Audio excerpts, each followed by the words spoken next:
Hello साथियों, नमस्कार। आपने देखना शुरू कर दिया है आपका अपना YouTube channel DS Mishra official और आपके अपने चैनल पर इस महत्वपूर्ण वीडियो सेशन में आपका हार्दिक स्वागत है। और इस वीडियो में मैं बात करने वाला हूं कि शिक्षा विभाग के आदेशानुसार सभी शिक्षकों को जो ई शिक्षा कोष पोर्टल पर जा कर के और टीचर प्रोफाइल में जो एड्रेस को अपडेट करना है या सुधारना है, उसको लेकर के आपके मन में कई सारे कन्फ्यूजन और प्रश्न आ रहे हैं। और आपको यदि एड्रेस भरने में किसी भी प्रकार की समस्या आ रही है तो उन सभी समस्याओं के हल, सारे कन्फ्यूजन को दूर और आपके हर प्रश्नों का जवाब यथासंभव इसमें देने का कोशिश करूंगा। तो वीडियो आपके लिए बहुत ही खास होने वाला है, अंत तक मेरे साथ बने रहेंगे। और यदि चैनल से अब तक नहीं जुड़े होंगे तो चैनल को सब्सक्राइब करके बेल आइकन को प्रेस कर लेंगे, ताकि आगे भी शिक्षा जगत एवं शिक्षकों से संबंधित हर महत्वपूर्ण जानकारी आप तक पहुंचती रहे। तो कैसे यह इसमें जाना है और कैसे अपडेट करना है, इसको लेकर के पहले ही वीडियो ला चुका हूं। तो प्रोसेस यदि आपको नहीं पता हो अभी तक तो प्ले लिस्ट में जा कर के उस वीडियो को ज़रूर देख लेंगे कि कैसे इस अपडेट वाले सेक्शन में आपको आना है। इस वीडियो में मैं बात करने वाला हूं कि जब आप इसमें एडिट करने जाते हैं और प्रोफाइल एडिट करने आप जा रहे हैं तो एडिट प्रोफाइल में जो यह आपको एड्रेस अपडेट करना है, इसको लेकर के कई सारे कन्फ्यूजन क्रिएट हो रहे हैं, प्रश्न आ रहे हैं। जैसे करेक्ट इनकरेक्ट में क्या करना है, फिल ऑप्शन नहीं आ रहा है तो क्या करें, निवास प्रमाण पत्र कब का अपलोड करना है, यानी नियोजित वाला करें कि विशिष्ट वाला करें, ज्वाइनिंग के समय वाला करें कि वह नहीं है तो कब का करें, निवास प्रमाण पत्र संख्या कैसे लिखें, पहले का कम संख्या है तो कैसे लिखें। महिला जो हैं शिक्षिकाएं, उनको भी कन्फ्यूजन है कि मायके वाला निवास अपलोड करें कि ससुराल वाला करें। जो दूसरे राज्य के शिक्षक हैं उनको भी कन्फ्यूजन है कि एड्रेस कहाँ का दें, दोनों पता सेम है तो क्या करें, अलग है तो क्या करें। सभी प्रश्नों का जवाब इसमें देने वाला हूं, तो थोड़ा धैर्य के साथ बने रहेंगे। सभी प्रश्नों का एक एक करके जवाब देता हूं। तो पहले कि यह करेक्ट और इनकरेक्ट का क्या मतलब है, तो जब आपका एड्रेस यदि जो डाला हुआ है करेक्ट है तो यह करेक्ट करके सबमिट करना है। यदि इसमें सुधार करना है तो यह ऑप्शन लाने के लिए आपको इनकरेक्ट करना है। तो करेक्ट इनकरेक्ट का ये है कि जब सही है तो करेक्ट करके सबमिट करना है, गलत है तो अभी सुधार करना है तो इनकरेक्ट पर क्लिक करेंगे तो ऑप्शन आ जाएगा। अब है कि बहुत सारे लोगों में ये फिल करने का ऑप्शन नहीं आ रहा है। जैसे ये आप देख रहे हैं तो ये जो आपका स्टेट है या ज़िला है या ब्लॉक है तो इसका ऑप्शन नहीं आ रहा है कि सिलेक्ट करने का। तो आपको पहले इनकरेक्ट कर लेना है। जैसे ही इनकरेक्ट करेंगे तो ऑप्शन आ जाएगा आपको इसमें फिल करने का। फिर फिल कर लेंगे तब आप सबमिट कर लेंगे।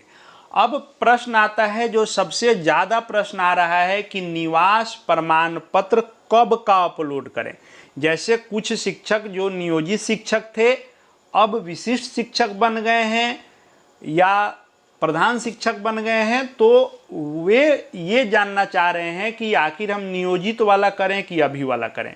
तो देखिए, आपका जो ई शिक्षा कोष प्रोफाइल है यह वर्तमान का है, यानी अभी जो आप आईडी खोलते हैं यह विशिष्ट शिक्षक के रूप में खुलता है।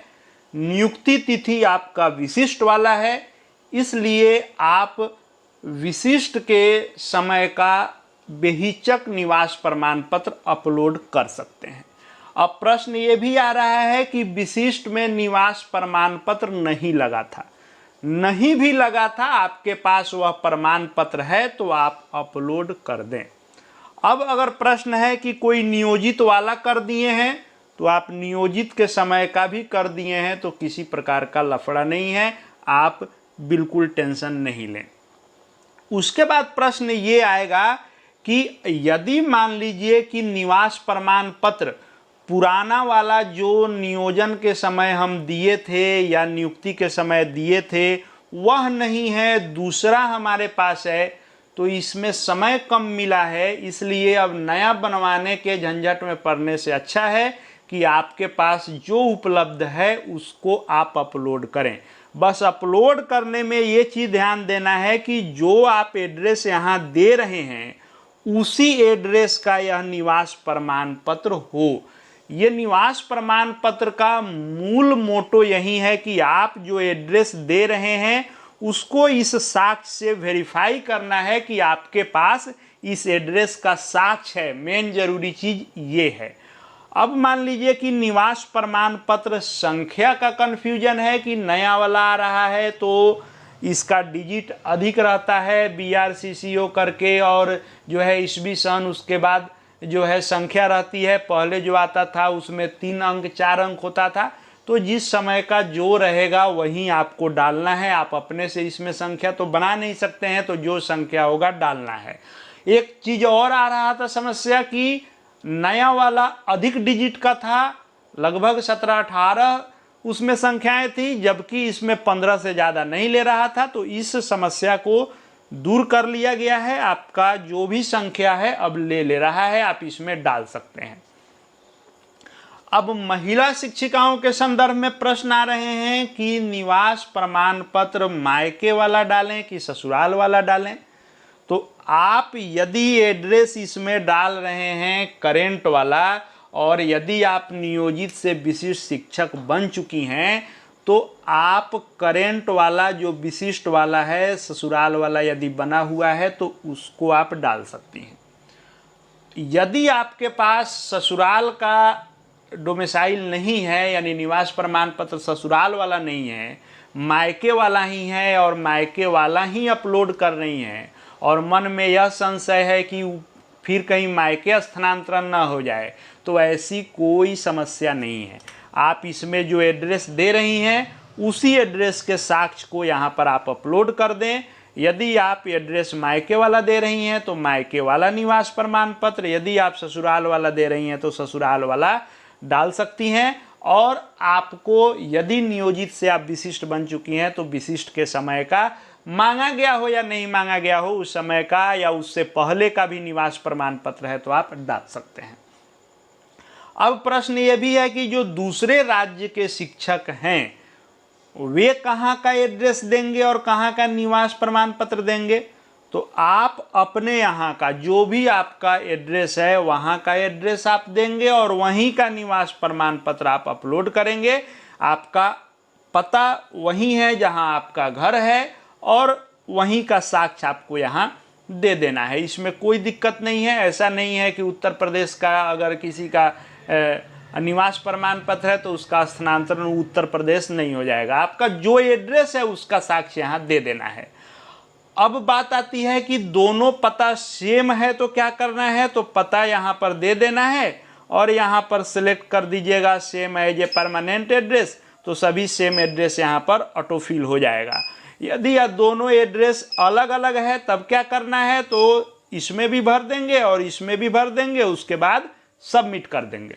यदि फाइनल निष्कर्ष पर बात करें कि किसी प्रकार की उधेड़ बुन है, समय कम है, क्या करें, तो आप जो भी एड्रेस यहाँ अपना दे रहे हैं उस एड्रेस से संबंधित निवास प्रमाण पत्र यहाँ 200 KB से कम का अपलोड कीजिए और उसी का संख्या यहाँ पर डाल दीजिए।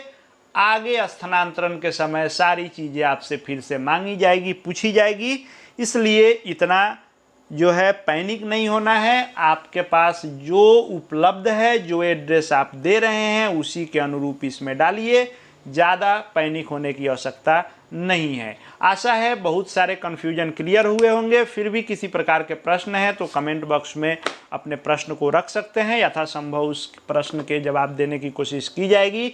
आगे भी हर विश्वसनीय न्यूज़ देखते रहने के लिए शिक्षा विभाग से संबंधित चैनल से जुड़ जाएंगे। चैनल को सब्सक्राइब करके बेल आइकन को प्रेस कर लेंगे। साथ ही हमारे Telegram channel DS Mishra official से जुड़ सकते हैं, वहाँ भी हर अपडेट आपको मिलते रहेंगे। इस वीडियो को देखने के लिए आपका बहुत बहुत धन्यवाद।